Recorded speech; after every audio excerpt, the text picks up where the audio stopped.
সুপ্রিয় দর্শক, আমি খান মোহাম্মদ রুমেল স্বাগত জানাচ্ছি সম্পাদকীয়তে।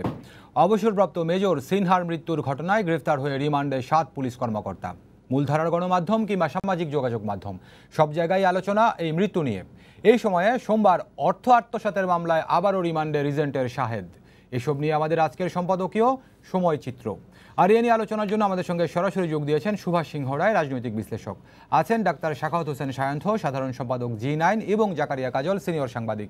দর্শক, আপনারা এই আলোচনায় সরাসরি অংশ নিতে পারবেন। এর জন্য টেলিভিশনের পর্দায় দেওয়া নম্বরে ফোন করতে হবে। এছাড়া ফেসবুকের মাধ্যমে আপনাদের মন্তব্য পাঠাতে পারেন। আলোচনা শুরুর আগে দেখে নেব এখনকার প্রধান শিরোনামগুলো। বিচার চেয়ে অশ্রুসজল মায়ের আকুতি।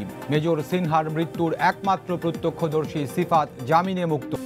বন্যার পর ভাঙনে ব্রহ্মপুত্রের পেটে একের পর এক বসত ভিটা। 10 মিনিটেই বিলীন গাইবান্ধার বিস্তীর্ণ এলাকা। শিল্প বর্জ্যে বিষাক্ত পানিতে বন্দী সাভারবাসী। দর্শক, শিরোনাম দেখছিলেন, মূল আলোচনায় যেতে চাই। বলেছি আজকে আলোচনার শিরোনাম সময় চিত্র, অর্থাৎ এই সময়ে যে বিষয়গুলো আলোচিত হচ্ছে, যেগুলো নিয়ে সামাজিক যোগাযোগ মাধ্যম কিংবা সামাজিক যোগাযোগ মাধ্যম অথবা মানুষের যে আড্ডা, সব জায়গায় আলোচনা, সে বিষয়গুলো নিয়ে আজকে আমরা আলোচনা করব। শুরুতেই কয়েকটি বিষয় বলেছি, আমি যুক্ত হতে চাই শুরুতেই ডাক্তার সাখাওয়াত হোসেন সায়ন্থের সঙ্গে। ডাক্তার সাখাওয়াত হোসেন সায়ন্থ, মেজর অবসরপ্রাপ্ত সিনহা বিচার বহির্ভূত হত্যাকাণ্ডের শিকার হয়েছেন, যেটি নিয়ে এখন সব জায়গায় আলোচনা। যদি একটু বলতে চাই, এই বিচার বহির্ভূত হত্যাকাণ্ড বন্ধ হোক, বিচার বহির্ভূত হত্যাকাণ্ড আর হবে না, এই বিষয়গুলোতে সকল রাজনৈতিক দলগুলোই একমত। বিভিন্ন আলোচনায় বিভিন্ন ফোরামে তারা বরাবরই বলে থাকেন, কিন্তু তারপরেও কেন এটি বন্ধ হয় না? আপনাকে ধন্যবাদ, এবং আমার সঙ্গে দুইজন সম্মানিত আলোচক যারা আছেন তাদেরকে ধন্যবাদ জানিয়ে শুরু করছি। আপনি যে বলছেন বিচার বহির্ভূত হত্যাকাণ্ড বন্ধে সকল রাজনৈতিক দল একমত, এই কথাটার সঙ্গে আমি দ্বিমত পোষণ করি। আসলে সকল রাজনৈতিক দল একমত নয়। যারা যখন ক্ষমতায় থাকে তখন তারা অস্ত্র হিসেবে ব্যবহার করবার জন্য এরকম কিছু বিষয় রেখে দেয়। আপনার নিশ্চয়ই মনে আছে ৭৪-এর বিশেষ ক্ষমতা আইন বল নিয়ে এরকম দীর্ঘদিন ধরে চলছিল। যারা যখন বিরোধী দলে থাকে তারা এই আইনটি রোধ করবার জন্য, বাতিল করবার জন্য দাবি করে, আন্দোলন করত। আর যারা ক্ষমতায় থাকে তখন তারা এটাকে ব্যবহার করে, যথেচ্ছ ব্যবহার করে, এইটা সব দলই করেছে। বিচার বহির্ভূত হত্যাকাণ্ড বাংলাদেশের স্বাধীনতার পর থেকেই শুরু হয়ে আসছে। সেটা বিভিন্ন সময় বাড়ে কমে। আপনাদের নিশ্চয়ই মনে আছে সেই রক্ষী বাহিনী কি কতটা হত্যাকাণ্ড এই দেশে চালিয়েছিল সেই স্বাধীনতার পর। সেই সময়ে পরবর্তীকালে সেটা বিভিন্ন সময়ে বেড়েছে কমেছে, বেড়েছে কমেছে। বিএনপি সরকার এসে যখন র্যাব গঠন করে এবং তার আগে অপারেশন ক্লিন হার্ট চালু করে, তখন বেশ কিছু বিচার বহির্ভূত হত্যাকাণ্ডের ঘটনা ঘটেছিল। সেইটা ঘটার পরে যখন 2008 সালের 111 সরকারের সময় এবং 2008 সালের নির্বাচনের আগে আওয়ামী লীগের তরফ থেকে খুব কঠোরভাবে বলা হয়েছিল যে তারা ক্ষমতায় আসলে অতীতের সকল বিচার বহির্ভূত হত্যাকাণ্ডের বিচার করবে এবং র্যাব বিলুপ্ত করবে, বিচার বহির্ভূত হত্যাকাণ্ড আর হবে না। এমনকি 2008 সালের নির্বাচনের ম্যানিফেস্টোতেও খুব জোরের সঙ্গে আওয়ামী লীগ এটি বলেছিল। পরবর্তীতে আওয়ামী লীগ এসে সেই বিচার বহির্ভূত হত্যাকাণ্ড শুধু চালিয়েই নেয়নি, সেটিকে ব্যাপকভাবে আইন শৃঙ্খলা রক্ষাকারী বাহিনীকে যেন একটা হত্যার লাইসেন্স দিয়ে দেওয়া হয়েছে। আজকে মেজর সিনহা, অবসরপ্রাপ্ত মেজর সিনহা হত্যাকাণ্ডের পরে এক্সট্রা জুডিশিয়াল কিলিং এর মাধ্যমে তাকে হত্যা করবার পরে এটা নিয়ে আলোচনায় আসছে। অনেকে মনে করছেন তিনি সদ্য বিদায়ী একজন সেনাবাহিনীর কর্মকর্তা, এবং দুটি বাহিনীর মধ্যে এটা নিয়ে একটা টানাপোড়েন চলছে, সে কারণে আসছে। না হলে গত 9 বছরে এই সরকারের আমলে এক্সট্রা জুডিশিয়াল কিলিং এর শিকার হয়েছে মানবাধিকার সংগঠনের মতে 2500-এর উপরে। এই সময়ে এনফোর্স ডিসঅ্যাপিয়ারেন্স বা গুমের শিকার হয়েছে অন্তত 600 মানুষ। এই একই সময়ে আপনার কাস্টোডিয়াল ডেথ বা পুলিশের হেফাজতে মৃত্যু, জেল হেফাজত বা পুলিশ কাস্টোডিয়াল ডেথ হয়েছে 700-এর উপরে মানুষের। এটি আমি বুঝেছি। আপনি একটি কথা বলেছেন যে সেটা কেউ জানে না। ডাক্তার সায়ন্থ, আপনি বলেছেন যে যারা যখন ক্ষমতার বাইরে থাকে তারা তখন বিচার বহির্ভূত হত্যাকাণ্ড নিয়ে কথা বলে, প্রতিবাদ করে। তো আমি যদি আপনার 90-এর পর থেকে 91 থেকে ধরি, আজকে 2020 পর্যন্ত মোটামুটি এটি দাঁড়িয়েছে যে এই দল যেই দল ক্ষমতায়, পরের টার্মে ওই দল আবার বিরোধী দলে, এবার মোটামুটি এরকম একটি অবস্থায়। তো এই প্রেক্ষাপটে কেন যে দলটি যখন ক্ষমতায় থাকে তারা তখন বিচার বহির্ভূত হত্যাকাণ্ড নিয়ে কথা বলে না, ক্ষমতার বাইরে গেলেই বলেন, এটি কেন? আপনার কি মনে হয়? এটা এটা আমি বলেছি, ক্ষমতায় থাকবার জন্য তাদের অনেক অনৈতিক কাজকে বৈধতা দেবার জন্য, মানুষ যাতে তাদের অনৈতিক কাজ, অন্যায়ের কাজের প্রতিবাদ করতে না পারে, সেটি একটা কারণ। কখনো কখনো এমন হয় যে একটি রাষ্ট্রের সরকার যারা পরিচালনা করে তারা যখন সন্ত্রাস বা কিছু কিছু বিষয় দমনে তাদের অসহায়ত্ব ধরা পড়ে, তারা পারে না, তখন কিছু বাহিনীকে এইভাবে বিচার বহির্ভূত হত্যাকাণ্ড জেনে শুনেও করতে অ্যালাউ করা হয়েছে, এরকম নজির আছে।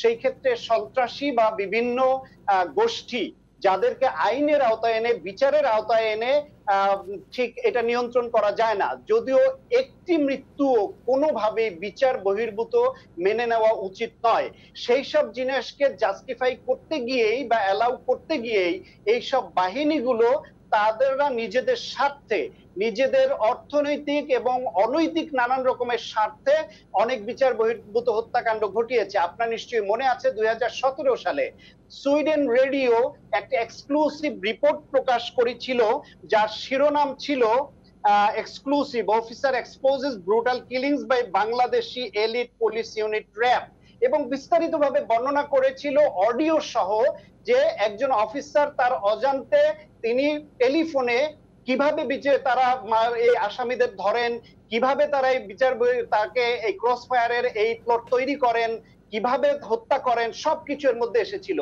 এইরকম অসংখ্য প্রমাণ সহ অডিও, কিছু ভিডিও, এমনকি এইরকম বিভিন্ন তথ্য প্রমাণ আসার পরে এ পর্যন্ত একজনের বিচার হয়নি।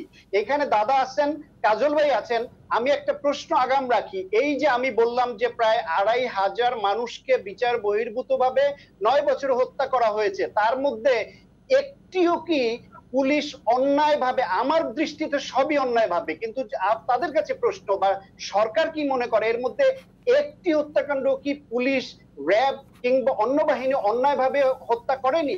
তাহলে ওই ফ্যামিলি কোন একটি শান্তদা, আপনার প্রশ্নটি আমরা নিয়েছি, আপনি আমাদের সঙ্গে যুক্ত থাকুন, আপনার সঙ্গে আসবো। আমি একটু সুভাষ দার সঙ্গে যুক্ত হতে চাই। সুভাষ সিংহ রায়, শুনছিলেন ডাক্তার শাকত হোসেন সায়ন্ত বলছে যে যখন সরকার অসহায়ত্ব ধরা পড়ে তখনই এই ধরনের ঘটনাগুলো ঘটে, অর্থাৎ এই বাহিনীগুলোর উপর নিয়ন্ত্রণ রাখতে পারে না বলেই তারা এই ধরনের হত্যাকাণ্ডের ঘটনাগুলো ঘটায়।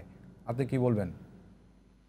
খান মোহাম্মদ রুমেল, আপনাকে অসংখ্য ধন্যবাদ। আপনার সুস্থতা কামনা করছি, দুইজন বিশিষ্ট আলোচক তাদের সুস্থতা কামনা করছি, এবং যারা অনুষ্ঠান দেখছেন দেশে এবং দেশের বাইরে সকলের সুস্থতা কামনা করছি। আপনি অনুষ্ঠানের একটি চমৎকার শিরোনাম দিয়েছেন। আমরা যারা রবীন্দ্রনাথ ঠাকুরের ডাকঘর পড়েছি কিংবা তপতি পড়েছি, সেখানে রবীন্দ্রনাথ ঠাকুর বলছেন, কেউ বলছেন সময় বুঝে কাজ, কেউ বলছেন কাজ বুঝে সময়, মাঝে থেকে সময় যাচ্ছে চলে। আপনি লক্ষ্য করে দেখুন, অনেকগুলো প্রশ্ন ছুড়ে দিয়েছেন ডাক্তার সায়ন্ত, খুব জ্বালাময়ী কথা বলেন এবং বাক্য গঠন বেশ চমৎকার। আমি যদি প্রশ্ন করি, পর বাংলাদেশে যে বিচার বহির্ভূত হত্যাকাণ্ড নিয়ে বাংলাদেশের সুশীল সমাজ থেকে শুরু করে রাজনৈতিক দলগুলো কে কথা বলেছিল? আমি যদি বলি, আজকে 1473 জন সামরিক বাহিনীর কর্মকর্তাকে বিনা বিচারে ব্রেকফাস্ট করতে করতে জিয়াউর রহমান সাহেব আদেশ দিয়ে সবকটি সেনানিবাসে তিনি যে সেনাবাহিনীর সদস্যদেরকে হত্যা করেছিলেন, এই বিচার বহির্ভূত হত্যাকাণ্ডের কথা নিশ্চয়ই ডক্টর সায়ন্ত মনে রাখবেন। আরেকটি কথা মনে করি, আমি প্রশ্ন করি ডাক্তার সায়ন্তকে, জিয়াউর রহমান সাহেব যদি যে হত্যাকাণ্ড, সেই হত্যাকাণ্ডের বিচার কি তার স্ত্রী 3 বার প্রধানমন্ত্রী হয়েছেন চেয়েছেন কখনো? কারণ বিচারের যে সংস্কৃতি, সেই সংস্কৃতিতে বিশ্বাস করে না। আপনি যে উল্লেখ করলেন যে সবাই একমত, সবাই একমত হওয়ার কথা না। এখনো মাহফুজ বাবুর বোন অপেক্ষায় আছে যে কখন তার ভাই ফিরে আসলেও আসতে পারে। হাজার হাজার নেতা কর্মীকে বঙ্গবন্ধু হত্যাকাণ্ড করে বিচার বহির্ভূত হত্যাকাণ্ড করা হয়েছে। দর্শক হয়তো আমাকে ভুল বুঝতে পারেন, এতক্ষণ আমি 2 মিনিট কিংবা 1 মিনিট কথা বললাম, সেই কথাতে বর্তমানে যে বিচার বহির্ভূত হত্যাকাণ্ড, সেই হত্যাকাণ্ডকে আমি আড়াল করতে চাই কিনা। কোনো প্রকার সুযোগ নাই। সুযোগ নাই বলে মাননীয় প্রধানমন্ত্রী তিনি সরাসরি নির্দেশ দিয়েছেন এবং আইন শৃঙ্খলা রক্ষাকারী বাহিনীর প্রধানরা সকলে কিন্তু ওই জায়গায় উপস্থিত হয়েছেন এবং দ্রুততার ভিত্তিতে সে কাজগুলো এগিয়ে চলছে। কিন্তু বিচারিত সংস্কৃতির কথা বলছেন, আজকে যিনি বিএনপির ভারপ্রাপ্ত চেয়ারপারসন, তার বাবা যখন মারা যায় তার বয়স 17, বয়সটা কিন্তু একেবারে কম না। ডাক্তার সায়ন্তকে জিজ্ঞেস করবো, কোনো একদিন আমাকে জানিয়ে দিবেন যে কখনো যেখানে তার পিতা মারা গিয়েছিলেন ওই জায়গা তিনি কোনদিন পরিদর্শনে গিয়েছেন কিনা, দেখতে গিয়েছেন কিনা। চট্টগ্রামের পুরনো সার্কিট হাউস ভবন, বেগম খালেদা জিয়া গিয়েছিলেন 21 মিনিটের জন্য নতুন ভবন উদ্বোধন করবার জন্য সার্কিট হাউসে।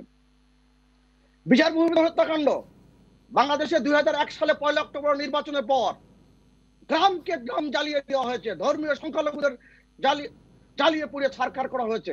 চট্টগ্রামে শীল পরিবারের 24 জন সদস্যকে এক ঘরের মধ্যে আটকে রেখে বাড়ি তালা দিয়ে আগুন দিয়ে জ্বালিয়ে দেওয়া হয়েছে সরকারের প্রত্যক্ষ নির্দেশে। 21 আগস্টের গ্রেনেড হামলা কার নির্দেশ হয়েছিল, কাদের নির্দেশ হয়েছিল? সুস্পষ্ট ভাবে যখন গোয়েন্দা সংস্থার কর্মকর্তারা বেগম খালেদা জিয়াকে বলেছিলেন এই ঘটনা ঘটেছে, তাকে বলে দিয়েছেন বেগম খালেদা জিয়া তোমার এই ব্যাপারে মাথা ঘামানোর প্রয়োজন নাই। অতএব আমাদের কিন্তু ওই সময় যে বয়ে যাচ্ছে এটা কিন্তু ভাবতে হবে।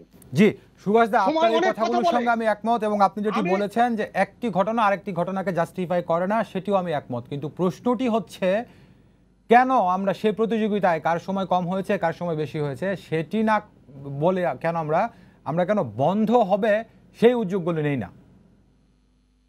সেই উদ্যোগগুলো কারা নেবে? রাজনৈতিক দলগুলো ঐক্যবদ্ধভাবে, যেটা আপনি বলছেন। সেই রাজনৈতিক দল কি বাংলাদেশে আছে? বাংলাদেশে বিরোধী মহল আছে, বিরোধী দল নাই। আজকে ওবায়দুল কাদের একটা চমৎকার কথা বলেছেন। তিনি বলেছেন যারা প্রতিহিংস ছড়িয়েছে সারা জীবন তাদের মুখে গণতন্ত্রের কথা ষড়যন্ত্রের সমান। আমি এখন স্পষ্ট করে মনে করি কক্সবাজারে যে ঘটনাটি ঘটেছে এইটি একটি দেশীয় এবং আন্তর্জাতিক চক্রান্তের ফসল। আমি সরকারকে অনুরোধ করব কোন প্রকার এটা আড়াল না করে, আমি খুব দৃঢ়তার সাথে বলি এটা তদন্ত সঠিকভাবে হওয়া দরকার এবং উন্মোচন হওয়া দরকার কারা এর পিছনে কলকাঠি নেড়েছে।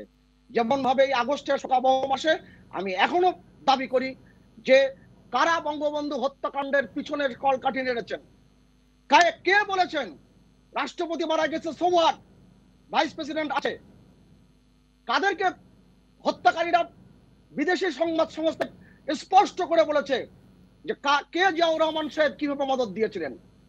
অর্থাৎ বিচার বহির্ভূত হত্যাকাণ্ডের ব্যাপারটা যদি আপনি বলেন সবচেয়ে বেশি শিকার আজকের ক্ষমতাসীন যে দলটি, যদি আপনি বলেন আওয়ামী লীগের নেতা এবং কর্মীরা এবং তার মূল বুঝেছি। আরেকটি বিষয় ছোট্ট করে জানতে চাই আওয়ামী লীগের সুভাষ দা, খুব ছোট্ট করে জানতে চাই, আপনি বলছেন যে বাংলাদেশে বিরোধী দল নাই, বিরোধী মহল রয়েছে, তো এটি যদি সত্যি হয় তাহলে শক্তিশালী বিরোধী রাজনৈতিক দল বা রাজনৈতিক শক্তি গড়ে না ওঠার দায় কার?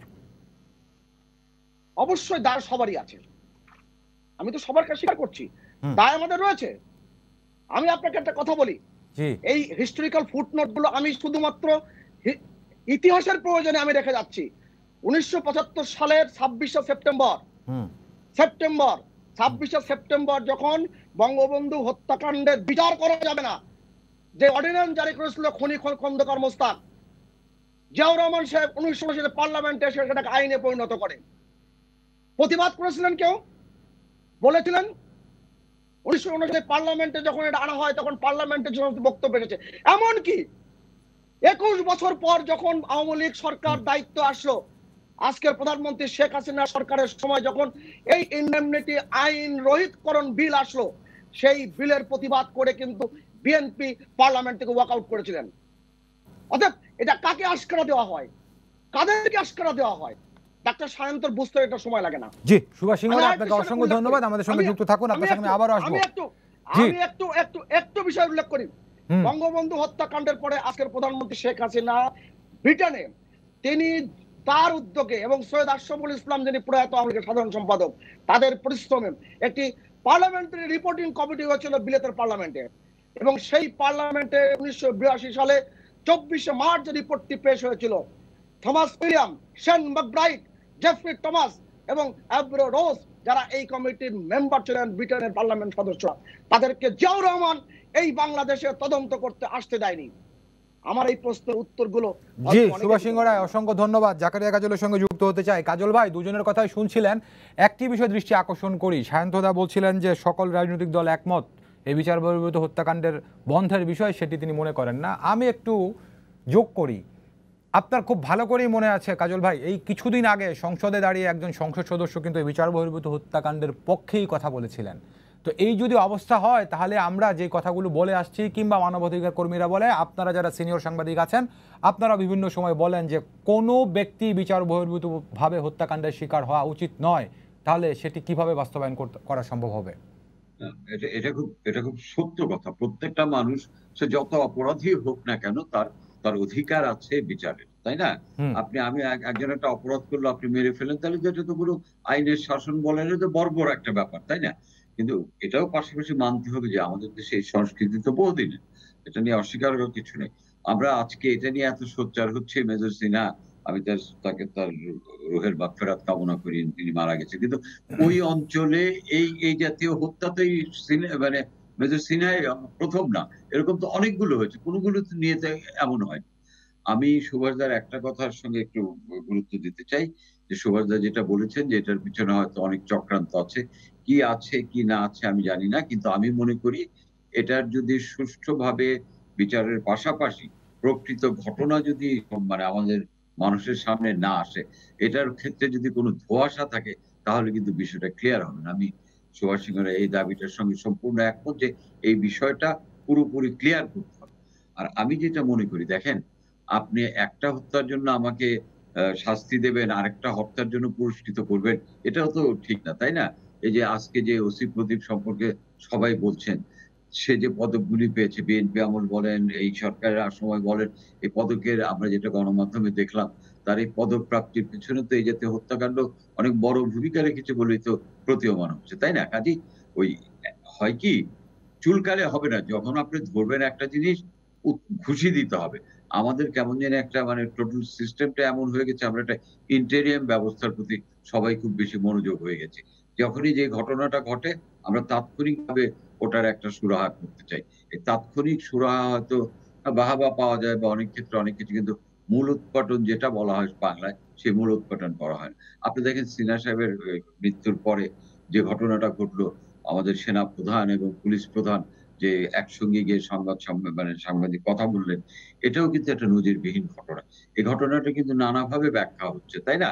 আমি প্রশংসাই করি, কিন্তু তারপরেও এমন এই দুটি বাহিনীর এই যাওয়াটা কিন্তু অনেকের মধ্যে অনেক মিশ্র প্রতিক্রিয়ারও জন্ম দিয়েছে। কাজেই সবকিছুর মূল হবে এই যে এত সন্দেহ, এত কথা, একেক দিন একেকজনের নাম আসছে, একেক দিন একেকজনের তথ্য আসছে। এই পুরো বিষয়গুলি ধরেন, এখন যদি কথার কথা আপনি যাদের ধরেছেন তাদের বিচার করে ফেললেন, এতে কিন্তু সমস্যার সমাধান হবে না। আমি আবারও সুভাষ করে এই কথাটা বলতে চাই। এটার পেছনে কি কারণ ছিল, কি চক্রান্ত, এটা যদি নিছক ব্যক্তি শত্রুতা হয় এক জিনিস, নিছক দুর্ঘটনা হয় এক জিনিস, আর এর পেছনে যদি গভীর কোনো চক্রান্ত থাকে সেটা এক জিনিস। মেজর সাহেব ওখানে যে কি করছিলেন, কতদিন ধরে শুট করছিলেন, কেউ বলছেন যে তার ওই শুট করার সময় তার এই প্রস্তুতির সময় হয়তো অনেক অপকর্ম ধরা পড়েছে, সেটাও মৃত্যুর কারণটা উদ্ঘাটন করতে হবে। আপনি দেখেন, ১ম দিনে আমরা কি দেখলাম? সরকার একটা উচ্চ ক্ষমতা সম্পন্ন তদন্ত কমিটি গঠন করলো, যেটা ৭ দিনের মধ্যে রিপোর্ট দেওয়ার কথা। আজকের খবর, সেই কমিটি আরো ৭ দিনের সময় বেশি চেয়েছে, তাই না? তো হুম। বিষয়গুলি নিয়ে মনে হচ্ছে যে কেমন যেন একটা মানে এখন পর্যন্ত কিন্তু ধোঁয়াশা কাটেনি। আপনি শিফাত এবং শিপ্রার কথা বলছেন। শিফাত তো গাড়িতে ছিলেন। তিনি তো নিশ্চয়ই দেখেছেন। তাকে র‍্যাব জিজ্ঞাসাবাদ করবে। এই তাকে র‍্যাব জিজ্ঞাসাবাদ করবে না, চাইলে এটা আইনের প্রক্রিয়া। কিন্তু এই বিষয়গুলি জনসমক্ষে না আসা পর্যন্ত কিন্তু ধোঁয়াশা থেকেই যাবে, এবং আমি মনে করি ভবিষ্যতে এই ধরনের ঘটনা রোধ করার ক্ষেত্রে এই ধোঁয়াশাটা কাটিয়ে দেওয়া একটা ভালো ভূমিকা রাখে। জি, আপনারা কাজল ভাই, যেটা আপনাকে বললেন ধন্যবাদ, বিচার আমাদের বহির্ভূত, সঙ্গে থাকুন। আমি না, না, আমি জি। ১ মিনিটে শেষ করি। আপনি হুম, যে কথাটা বললেন, হুম। বিচার বহির্ভূত হত্যার বাস্তবতা হচ্ছে সায়ন্ত যেটা বলেছে, যখন যারা ক্ষমতায় থাকেন তারা এর সুবিধা নেন। এটা তিক্ত সত্য হলেও এটা আমাদের মেনে নিতে হবে, এবং হুম। এই সব দল এক হয়ে এটা কবে দাবি করবে? কারণ বিরোধী দল আর বিরোধী মহল, সেই বিতর্কে আমি যেতে চাই না। কিন্তু সত্যিকার অর্থে এই ৫০ বছরে বাংলাদেশের রাজনীতিতে সত্যিকার ভাবে বিরোধী দল বা বিরোধী রাজনীতি, ইতিবাচক বিরোধী রাজনীতি তো গড়ে ওঠেনি। আর যেটা হয় বিরোধিতা দলের যে গৃহপালিত বিরোধী দল, ওগুলি তো বিরোধী দল। সত্যিকার অর্থে দেশপ্রেমিক বিরোধী দল আমাদের খুব প্রয়োজন। এখন আমি যদি ভয়ে না যাই, আমি যদি রাস্তায় নামলে আমাকে পেটাবে, এই জন্য আমি আন্দোলন না করি, এই আবহাওয়াতে তো সত্যিকারের বিরোধী দল হবে না। এবং আমি জি কাজল বিশ্বাস ভাই করি ধন্যবাদ, আমাদের সঙ্গে থাকুন, আপনার সঙ্গে আবারও যুক্ত হবো। আমি এখন দর্শকের ফোন নিয়ে আসছি। কাজল ভাই ধন্যবাদ। দর্শক আপনার নাম বলে প্রশ্ন করুন। আসসালামু আলাইকুম। ওয়ালাইকুম আসসালাম। আমি পলাশ বলছি পঞ্চগড় থেকে। জি আমি এই সম্প্রতি দুইটা ঘটনা উল্লেখ করতে চাই। একটা হচ্ছে যে শাহেদ, আর একটা যে পুলিশ কর্মকর্তা প্রদীপ। এনারা ধরা পড়ার পরে একাধিক মামলা হয় এদের নামে। তো এদের পিছনে কারা আছে, এদের পিছনের লোকদের সামনে আনা হবে কিনা। আরেকটা হচ্ছে এদের স্ত্রীদের নামে অনেক সম্পত্তি আছে, তো এই সম্পত্তিগুলো তাদের স্ত্রীদেরকেও আইনের আওতায় আনা হবে কিনা। জি ধন্যবাদ। দর্শক আপনার জ্ঞাতার্থে জানাই, এরই মধ্যে কিন্তু যে টেকনাফ থানার সাবেক ওসি প্রদীপ কুমার দাসের স্ত্রীর বিরুদ্ধে দুদক অনুসন্ধান শুরু করেছে। আপনাকে ধন্যবাদ প্রশ্ন করার জন্য। আমি ডক্টর সায়ন্থর সঙ্গে যুক্ত হতে চাই। শান্ত ভাই, আপনি এর আগে একটি পরিসংখ্যান দিয়েছেন যে গত 9 বছরে 2500 বিচার বহির্ভূত হত্যাকাণ্ডের ঘটনা ঘটেছে, তথ্য প্রমাণ দিয়ে বলেছেন।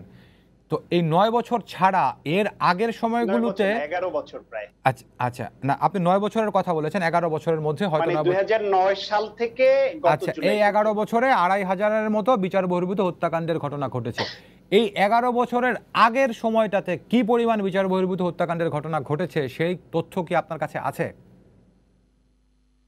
এই মুহূর্তে সেই তথ্য আমার কাছে নেই, কিন্তু আমি কিন্তু শোনেন আলোচনাটা শুরু করেছিলাম যেটা কাজল ভাই পয়েন্ট আউট করেছেন, যে একদম সাদা মাটা সত্য যেটা আমি ভাবি, যে যারা যখন ক্ষমতায় থাকে তারা তখন এই বিচার বহির্ভূত হত্যাকাণ্ড বা এই সবকে তাদের অস্ত্র হিসেবে ব্যবহার করে।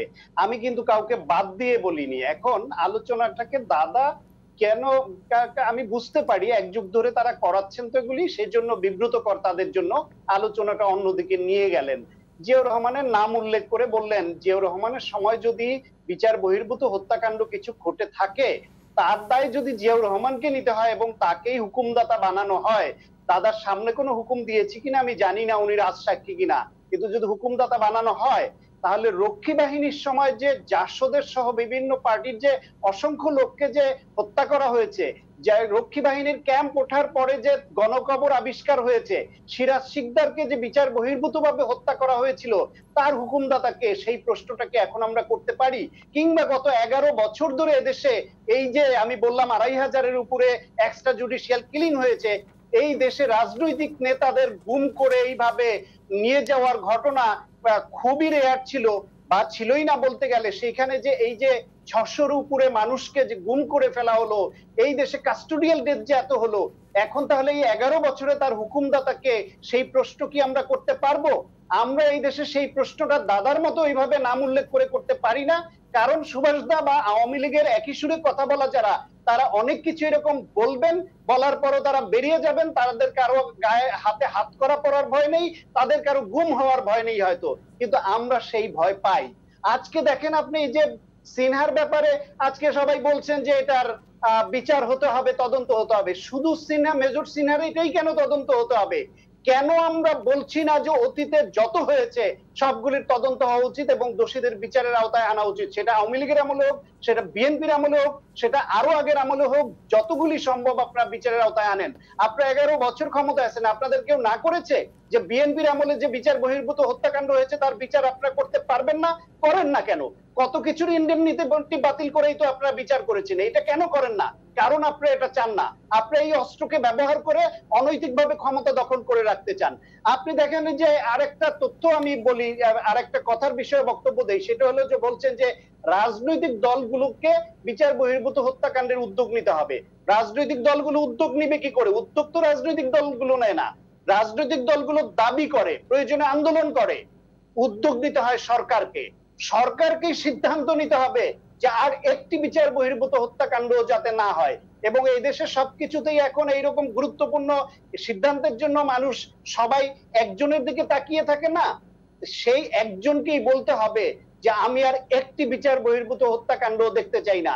কিসের মধ্যে কি এনে তারেক রহমান কেন তার বাবার হত্যাকাণ্ডের সেই জায়গা পরিদর্শনে গিয়েছেন কিনা, তার সঙ্গে এই বিচার বহির্ভূত হত্যাকাণ্ডের সম্পর্ক কি, আলোচনা কোন দিকে কেন ওনারা নিতে চান, আমি ঠিক বুঝি না। আমি একটা জিনিস বুঝি, বিচার বহির্ভূত হত্যাকাণ্ড অতীতে যে সরকারের আমলে হোক সেটা খারাপ হয়েছে। 72 থেকে 75 খারাপ হয়েছে, 75 পরবর্তী যেগুলো হয়েছে সেগুলো খারাপ হয়েছে।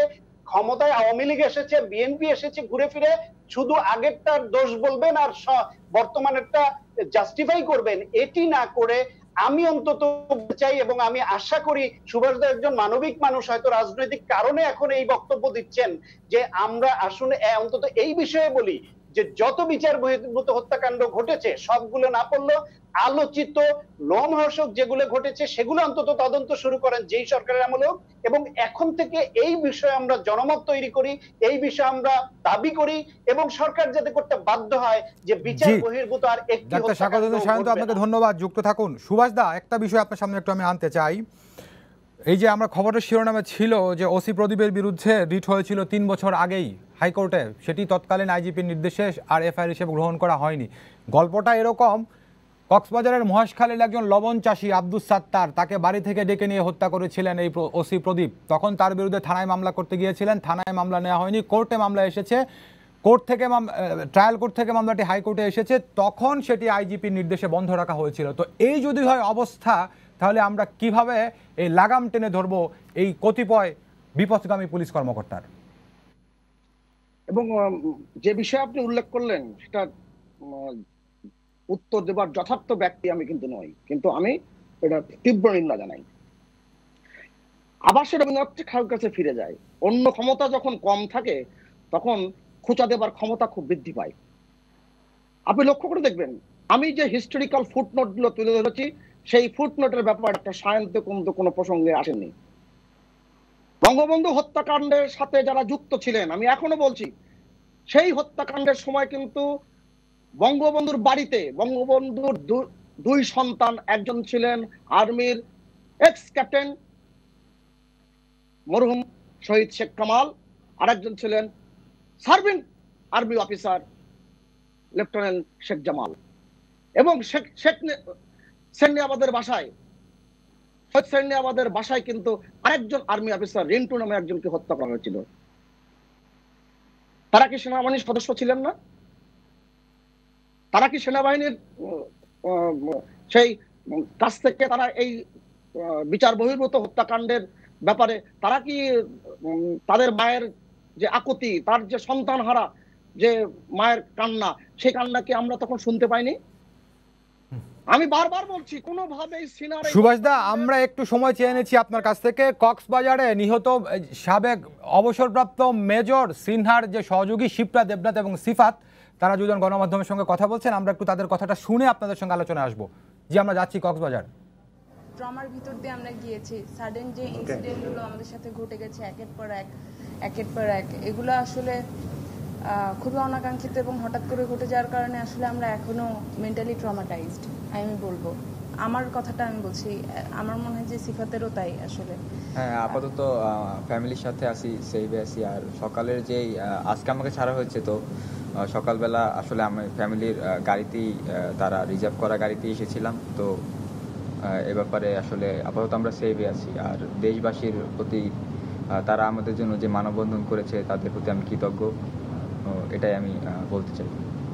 আমাদের সাথে যেটা হয়েছে, যে অন্যায়টা হয়েছে, আমরা বিশ্বাস করি যে দেশবাসী পুরোটা সময় আমাদের জন্য এত কিছু করেছে। আমরা খুবই কৃতজ্ঞ, আমরা ভাবি নাই এরকম একটা মুভমেন্ট হতে পারে। সো তাদের প্রতি আমরা অনেক কৃতজ্ঞ। আমরা 2 জন আছি একসাথে, 2 বন্ধু এখনো আছি একসাথে। আমাদের একটা বন্ধু নাই, এখনো নাই। কিন্তু আমাদের যেই ঘটনাই ঘটেছে, এই সুষ্ঠু বিচার আসলে আমরা দাবি করি এবং হয়তো আমরা শেষ পর্যন্ত আমরা এই জিনিসটা দেখবো আসলে। আর আমার মনে হয় দেশবাসী পুরোটা সময় আমাদের সাথে ছিলেন এবং আরও থাকবেন। আমি তাদের কাছে বলবো যে please pray for us and আমি এবং সিফাত, আমরা সবাই আসলে আপনাদের প্রতি অনেক কৃতজ্ঞ। আপাতত এতটুকুই বলার আছে এবং আমরা প্রত্যেকটা কথা বলবো, প্রত্যেকটা সত্যি বলবো। প্লিজ জাস্ট আমাদের একটু সময় দেন আপনারা। মানে আমি হাত জোর করে সবার কাছে রিকোয়েস্ট করব যে প্লিজ আমাদের কিছু সময় দেন। প্রচুর গুজব শোনা যাচ্ছে, আজে বাজে নিউজ আসছে, এই বিভ্রান্তিমূলক নিউজ আসলে চাই না। মানে যেটা হয়েছে সেটা আসলে আমরাই বলবো, কিন্তু শুধু একটু সময়ের অপেক্ষা। আমার মনে হয় এই দেশবাসী এতদিন অপেক্ষা করেছে আমাদের জন্য, আর কিছুদিন তারা আমাদের সময় দেবে, আর তারা আমাদের পাশেই থাকবে এবং আমাদের জন্য দোয়া করবে পুরোটা সময়।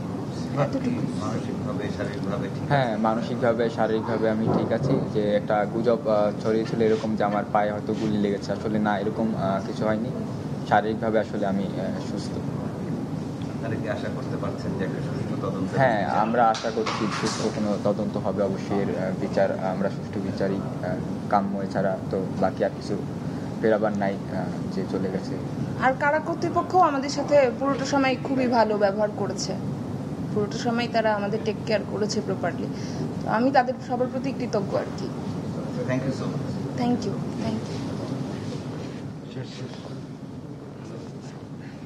আমরা উঠতে পারি স্যার?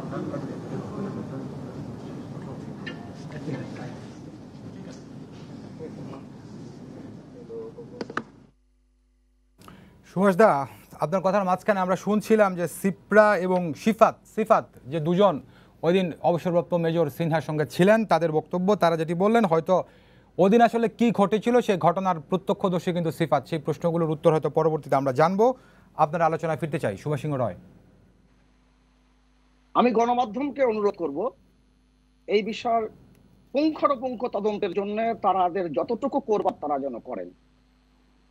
কেননা এই হত্যাকাণ্ডের বিচারের মধ্য দিয়ে বাংলাদেশের একটি নতুন অধ্যায়ের সূচনা হবে।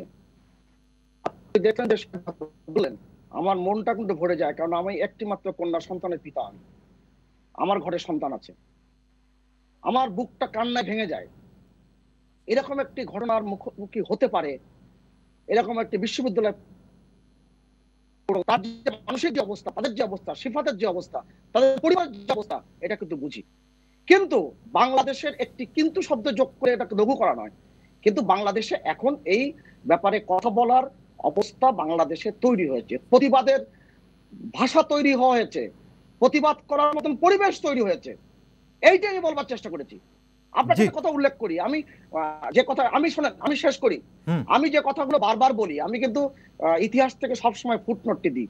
আমার সামনে একটি অর্ডিন্যান্স আছে, আপনারা দেখতে পারবেন না দূর থেকে, একটু পড়ি। 1975 সালে 5ই নভেম্বর খুনি খন্দকার মোস্তাক স্বাক্ষরিত একটি অর্ডিন্যান্স।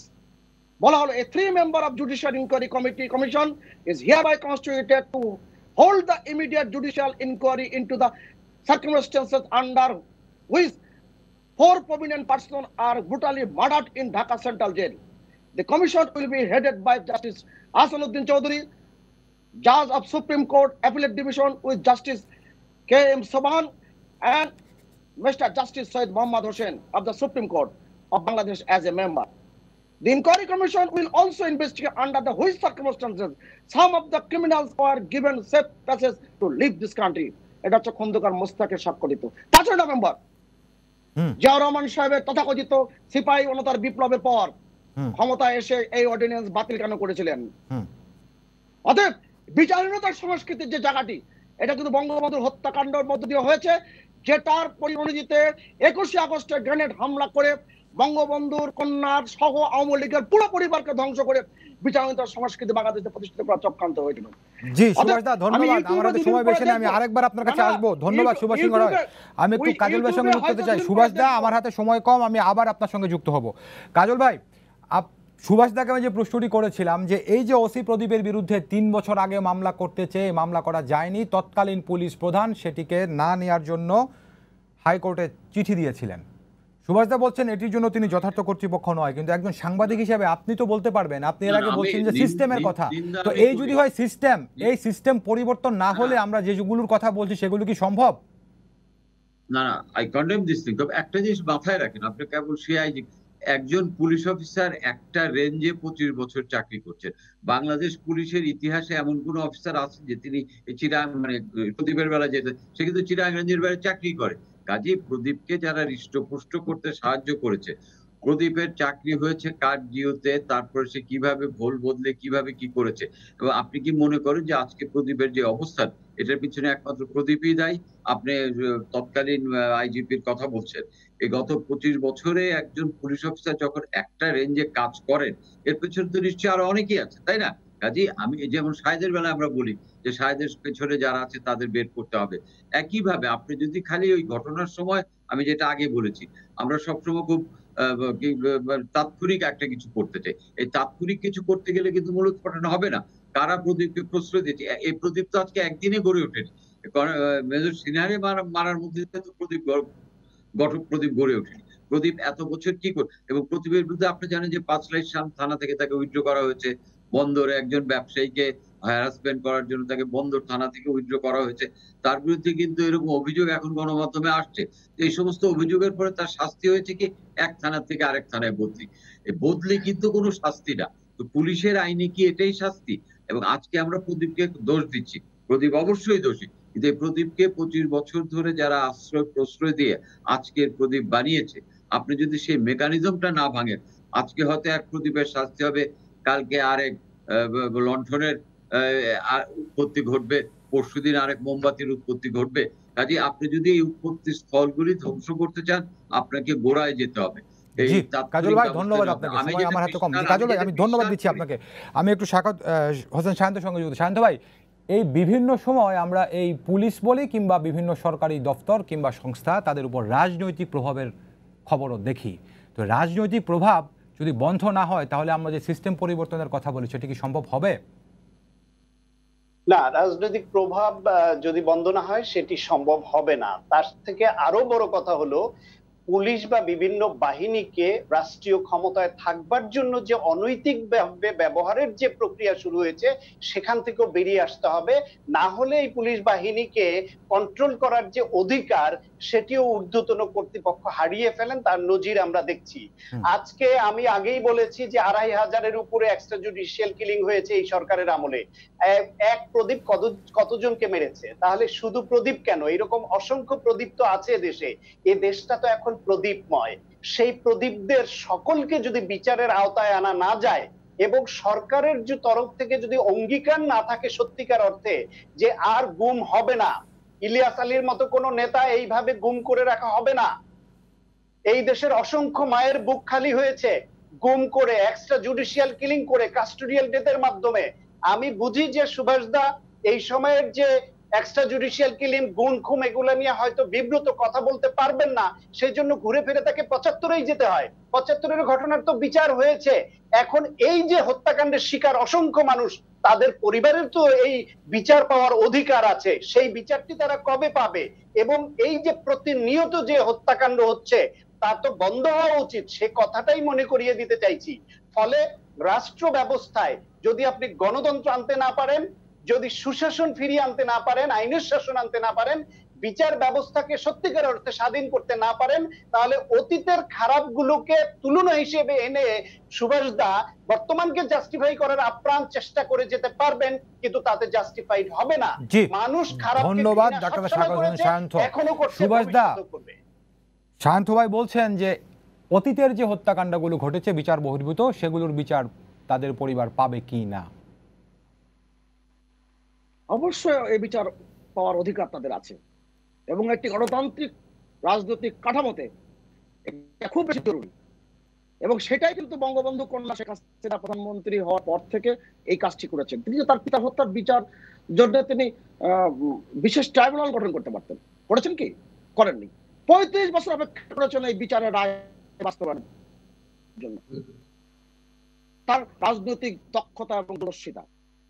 সুভাষ দা বলছেন অবশ্যই পাবে, কিন্তু কক্সবাজারের কাউন্সিলর ইকরামের মেয়ের কান্নার সুর কি আমরা ভুলে গেছি? তার পরিবার কি বিচার পাচ্ছে বা বিচার পাওয়ার কোনো ব্যবস্থা কি হয়েছে? আপনি ডাক্তার সায়ন্ত ভাই যতভাবেই বিস্তৃত করুক না কেন, আমি খুব খোলামেলা বলি, আমি যে কোনো হত্যাকাণ্ডের বিরুদ্ধে আমার মতবাদ সবসময় আমি রেখে যাব। এবং বাংলাদেশের বঙ্গবন্ধু হত্যাকাণ্ডের পরে 80-র দশকে ছাত্র রাজনীতিতে সারা জীবন হত্যাকাণ্ডের বিরুদ্ধে প্রতিবাদ করেছি, লিখেছি, আমি অসংখ্য লেখা লিখেছি। অতএব এই জায়গা থেকে কিন্তু আর বিচ্যুত হওয়ার সুযোগ নাই। আমার পছন্দ অপছন্দ থাকতে পারে, কিন্তু কোনো হত্যা হত্যাকাণ্ড। আপনি এই যে ক্লিন হার্ট অপারেশনের কথা বললেন ডক্টর সায়ন্ত, মনে পড়ে গেল ক্লিন হার্ট অপারেশনে প্রথম কি কাজটি করলেন, 22,000 নেতা কর্মীকে আওয়ামী লীগের যে হত্যা করা হয়েছিল তার ডকুমেন্ট তৈরি করে রেখেছিল CRI, centre for research and information. সেই দপ্তরটি জ্বালিয়ে পুড়িয়ে দিয়ে দেওয়া হলো, সমস্ত কম্পিউটার সমস্ত বিনষ্ট করে দেওয়া হলো। কেন করা হয়েছিল? বঙ্গবন্ধু হত্যাকাণ্ডের পর তো বাদ দিলাম, 2001 সালে 1 অক্টোবর নির্বাচনের পর বাংলাদেশের এই যে বরিশালের বৃহত্তর অঞ্চলে যারা মন্ত্রী হয়েছিলেন, নাম বলছি না, তারাও কিন্তু সামরিক বাহিনী থেকে এসেছিলেন, তিনি মন্ত্রী হয়েছিলেন অবসরপ্রাপ্ত, আমি নাম উল্লেখ করছি না, নাম উল্লেখ করলে আবার ডক্টর সান্ডবার দিকে যাবেন। তিনি নির্দেশ দিয়েছিলেন যদি অমুককে ধরে এনে আর হাত কেটে রাখা হয় 10,000 টাকা, যদি গুলি করা হয় 20,000 টাকা, এইভাবে নির্দেশ দিয়েছিল। বিচার হয়েছিল? আমি সরকারকে এখন দোষারোপ করবো, শাহাবুদ্দিন চুপ্পু কমিশন হয়েছিল ধর্মীয় সংখ্যালঘুদের নির্যাতন রিপোর্টে, কাজল ভাই খুব ভালো করে জানেন। সেই শাহাবুদ্দিন চুপ্পু কমিশন রিপোর্ট জমা দেওয়া হয়েছিল যখন সারা স্বরাষ্ট্রমন্ত্রী ছিলেন, তার কোনো বাস্তবায়ন কিন্তু হয়নি। অতএব এই জায়গাগুলো এখন পরিষ্কার করতে হবে এবং সেই জন্য দরকার একটি রাজনীতির ঐক্যের জায়গাটি। ডাক্তার সায়ন্ত খুব চমৎকার করে বলেন, কথা বললে খুব বলতে শুরু করো না, দুদিন পরে দেখবো ইউটিউবে ওই কথা এসেছে, ডাক্তার সায়ন্ত দেখিয়ে দিলেন, ঝড় তুলে দিলেন সুভাষ সিংহ রায়কে, মুখোমুখি জবাব দিয়ে দিলেন। এইসব কথাই তো আসে সব সময়। যাই হোক, সে আসবেই। আমি খুব খোলামেলা বলি, যদি বাংলাদেশের রাজনীতিতে এই যে সুশাসন ফিরিয়ে আনতে হয়, তাকে সুরাজনীতি দরকার। আর সুরাজনীতির জন্য আপনার দেশপ্রেমিক সরকারি দল লাগবে, দেশপ্রেমিক বিরোধী দল থাকতে হবে। বিরোধী মহল দিয়ে কাজ হবে না। আপনি ওই যাদের মেয়াদোত্তীর্ণ রাজনৈতিক দল, সেই দল থেকে যদি বারবার কথা বলা হয় যে এই হয়েছে তাই হয়েছে এটা হচ্ছে, এই গেরিলা কায়দায় বক্তব্য। সুভাষদা, মেয়াদোত্তীর্ণ কোন অর্থে? মেয়াদ কে ঠিক করে? মেয়াদ যারা তৈরি করেছে তারাই ঠিক করে। মেয়াদ উত্তীর্ণ বলছেন যান্ত্রিক। আপনি যদি বঙ্গভবন এট লাস্ট ফেজ বিচারপতি সায়েমের বই পড়েন, মাত্র 78 পৃষ্ঠার বই, 87 পৃষ্ঠার বই আপনি পড়েন, জিয়াউর রহমান সম্বন্ধে, এই এক্সট্রা জুডিশিয়াল ক্লিন সম্বন্ধে, বিচারপতি সায়েম সব বঙ্গভবনের শেষ দিনগুলি। ধন্যবাদ সুভাষদা, ধন্যবাদ আপনাকে। জি কাজল ভাই। রুবেল, আমি যেটা বলতে চাই, এই ঘটনা নিয়ে তো অনেক জলগুলো হচ্ছে, অনেক চাপানোতর হচ্ছে, তবে এই ঘটনায় একটা জিনিস কিন্তু এসছে, বলা হয়েছে যে this is the last incident of extra judicial killing, যেটা বলা হয়েছে অফিসিয়ালি। আমি বিশ্বাস করতে চাই এই কথাটা যাতে থাকে, কারণ বলা হয়েছে এমন ঘটনা আর ঘটবে না। আমাদের পুলিশ কর্তারা বলেছেন, সবাই বলেছেন, let us bang on this thing, let us watch it, let us hope for the best, যে this is the last incident। কাজল ভাই, একটু মনে করি, আপনি বলছেন যে এটি সর্বশেষ ঘটনা, এরকমটি বলা হচ্ছে, কিন্তু আপনি খেয়াল করে দেখেন, যেদিন আপনার এই মেজর অবসরপ্রাপ্ত সিনহা মারা গেলেন বা তাকে যেদিন বিচার বহির্ভূত হত্যাকাণ্ডের শিকার হতে হলো, তার একদিন পর সুনামগঞ্জে কিন্তু মাদক ব্যবসায়ীকে এরকম বিচার বহির্ভূত হত্যাকাণ্ডের শিকার হতে হলো। সেটাই আমি বলছি যে আমরা কিভাবে বলি let us watch on this thing। আমরা জাস্ট অতীত ট্রেনে এই করে, মানে আমরা কাউকে ডিফেন্ড না করে, সুভাষদা প্রথম যে কথাটা বলেছিলেন যে এটার পুরো জিনিসটা উদ্ঘাটন করে এটা প্রকাশ করতে হবে, এটা প্রকাশ হলে দেখবেন অনেক কিছু হবে। আর আমাদের আইজি সাহেব বলেছিলেন যে ক্রসফায়ার বলতে পুলিশের অভিধানে কিছু নেই, এটা আপনার এনজিওদের। আমি ওসব বিতর্কে যাচ্ছি না, আমি যেটা বিশ্বাস করতে চাই, আপনি যদি এই জিনিসগুলি বন্ধ না করেন, এটা কারোর জন্যই স্বস্তিকর না। এবং অফিসিয়ালি যে কথাটা বলছেন, কাজল ভাই, আইজিপির কথা আপনি উদ্ধৃত করছেন, তিনি বলছেন যে এটি এনজিওর শব্দ, কিন্তু যে প্রেস রিলিজ গুলো পাঠানো হয় সেখানে তারা কি লেখেন? ক্রসফায়ার লেখেন, আর নাহলে লেখেন বন্দুক যুদ্ধ। শুনেন, আজকে আমি শুনছিলাম যে আমাদের কর্তা ব্যক্তিদের যদি মুখে লাগাম না, ওনারা এই যথেচ্ছ কথাবার্তা বলাটা সবার আগে বন্ধ করতে হবে। এটাও কিন্তু একটা ধাপ, কারণ এই জাতীয় কথাবার্তাগুলি কিন্তু প্রদীপদের জ্বালিয়ে দেয়, বুঝছেন? আমি যে কথাটা আবারও বলেছিলাম, এক প্রদীপেই কিন্তু শেষ না, আরো বহুত দিয়া আছে, আরো বহুত লণ্ঠন আছে, আরো বহুতই আছে। কাজেই এক প্রদীপকে ধরলে হবে না। এই প্রদীপ যারা বানান তাদের মূলোৎপাটন যদি না করতে পারেন, এই সাহেব যারা বানান তাদের মূলোৎপাটন যদি করতে না পারে, আজকে এক প্রদীপ হয়তো নিভে যাবে, আরেক দিয়া জ্বলে উঠবে, ওদিক দিয়ে আরেক লণ্ঠন জ্বলে উঠবে, আরেকটা মোমবাতি জ্বলে উঠবে। কাজেই যদি সত্যিকার অর্থে সরকার বা আমরা যদি সাধারণ মানুষ যেটা চাই, সরকার যদি সেটা বোঝেন যে এটা বন্ধ করতে হবে, তাহলে মূলোৎপাটনের দিকে যেতে হবে, সেটা যত বড়রা পিছনে থাকুক। এটা না করলে এই জিনিস নিয়ে আমরা টকশোতে আলোচনা করতে থাকবো, ঘটনা ঘটতে থাকবে। তো আমাদের সবার দাবি হোক। জি কাজল ভাই, সুভাষদা অল্প কথায়। আমি এক কথাই বলি, এই বাংলাদেশকে যারা অস্থিতিশীল করতে চায় তারা জাতীয় এবং আন্তর্জাতিক পর্যায়ে চক্রান্ত করছেন। এই চক্রান্তকারীদের মুখোশ উন্মোচন করা দরকার। এই মুখোশ উন্মোচনের জন্য যে যে দল করুক না কেন, সে আমার পছন্দের মানুষ হোক আর ডাক্তার সায়েন্দর পছন্দের মানুষ হোক, যারা বিচার বহির্ভূত হত্যাকাণ্ডের সঙ্গে যুক্ত থাকবে তাদেরকে কোনোভাবে ক্ষমা করা যাবে না। জি, আমরা সেই প্রত্যাশা করি। আপনার আপনাদের এই ধন্যবাদ শিক্ষায় সুভাষ সিংহ রায়, জাকারিয়া কাজল এবং ডাক্তার শাখাওয়াত হোসেন শান্ত, তিনজনকে অসংখ্য ধন্যবাদ। দর্শক, আপনাদের সবাইকে ধন্যবাদ জানিয়ে শেষ করছি আজকে সম্পাদকীয়। আগামীকাল আবারও দেখা হবে রাত 10টায়। দেখার আমন্ত্রণ রইল। শুভরাত্রি।